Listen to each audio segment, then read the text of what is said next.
সহিহ মুসলিম দ্বিতীয় খণ্ড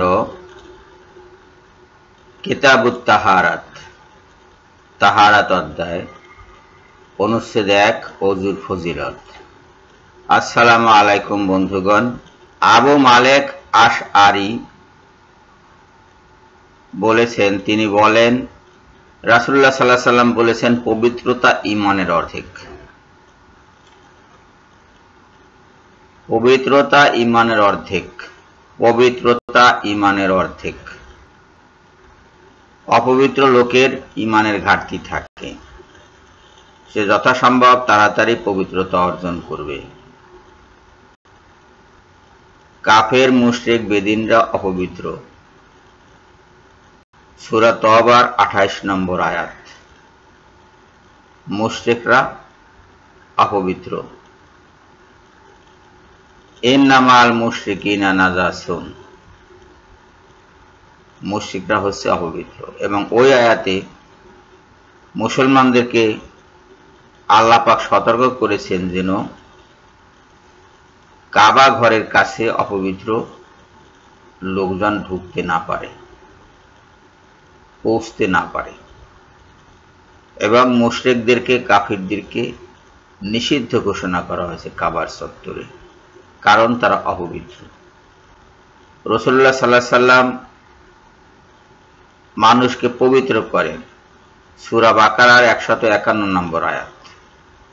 কি দিয়ে পবিত্র করেন? কালেমা তাইয়্যিবা পাঠ করিয়ে। যাদের ঈমান নাই তারা অপবিত্র, সেই অপবিত্রতা থেকে মুক্তি দেওয়ার জন্য কলেমা পাঠ করানো হয়, অর্থাৎ ঈমান দান করা হয়, ঈমানের সবক দান করা হয়। ঈমান লাভ করলো, মানুষ পবিত্র হয়ে গেল। এই কারণে পবিত্রতা ঈমানের অর্ধেক। আলহামদুলিল্লাহ ওজন দণ্ডের পরিমাপকে পরিপূর্ণ করে দেবে।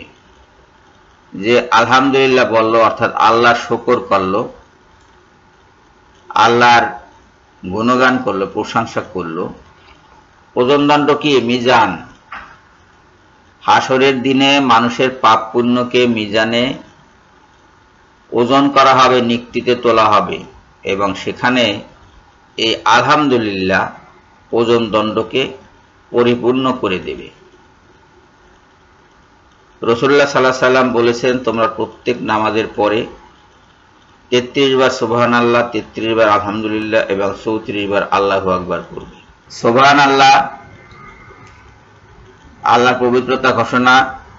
সুবহানাল্লাহ আলহামদুলিল্লাহ এইটা যে পড়বে, সুবহানাল্লাহ আলহামদুলিল্লাহ, আসমান ও জমিনের মধ্যবর্তী স্থানকে পরিপূর্ণ করে দেবে।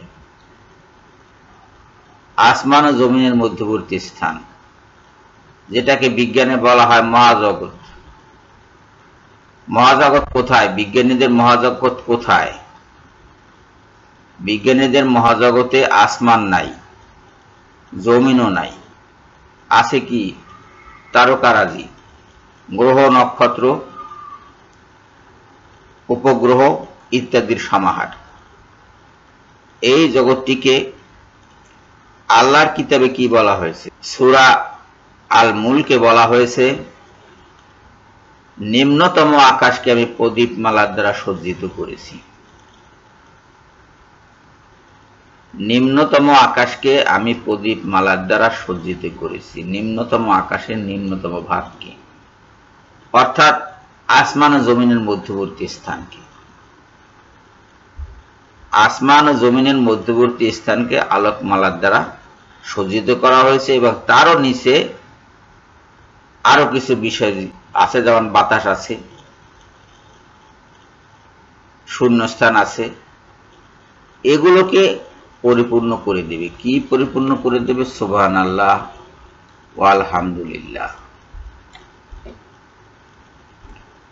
আমরা অনেকেই পড়ে থাকি সুবহানাল্লাহ ওয়া আলহামদুলিল্লাহ ওয়া লা ইলাহা ইল্লাল্লাহ আল্লাহু আকবার, এবং এই কলেমা পাঠ করলে সবাই পাপ মুক্ত হয়ে যায়, আল্লাহ খুশি হন, আল্লাহর আরশ খুশি হয়, আল্লাহ আরশ তার জন্য দোয়া করে, হে আল্লাহ তাকে ক্ষমা করুন। নামাজ হচ্ছে একটি উজ্জ্বল জ্যোতি। সাদাকা হচ্ছে নিদর্শন, সবর হচ্ছে, সবর মানে ধৈর্য, সবর হচ্ছে জ্যোতির্ময়। আর আল কোরআন হবে তোমার পক্ষে অথবা তোমার বিপক্ষে দলিল প্রমাণ স্বরূপ। যদি তুমি আল কোরআন অনুসরণ করো তাহলে সে হবে তোমার পক্ষে দলিল, যদি তুমি আল কোরআন অনুসরণ না করো তাহলে সেই আল কোরআন হবে তোমার বিপক্ষে দলিল। যদি আল কোরআনের বিরোধিতা করো তাহলেও আল কোরআন তোমার বিপক্ষে দলিল হিসেবে কাজ করবে এবং তোমার রাস্তা আটকে দিবে। বস্তুত সকল মানুষই প্রত্যেক ভোরে নিজেকে আমলের বিনিময়ে বিক্রি করে, আমলের বিনিময়ে বিক্রি করে।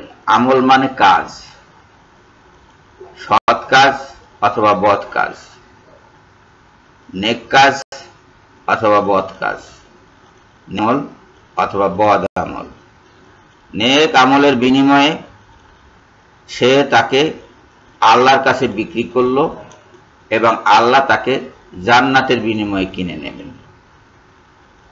আবার বদ আমলের বিনিময়ে সে নিজেকে বিক্রি করলো, সে জাহান্নামে প্রতিষ্ঠিত হবে চিরকালের জন্য। তার আমল দ্বারা সে নিজেকে আল্লাহর আযাব থেকে মুক্ত করে অথবা তার ধ্বংস সাধন করে। হাদিসে বর্ণিত শব্দগুলোর দ্বারা তার সওয়াবের প্রতি ইঙ্গিত করা হয়েছে। আল্লাহ হাফেজ।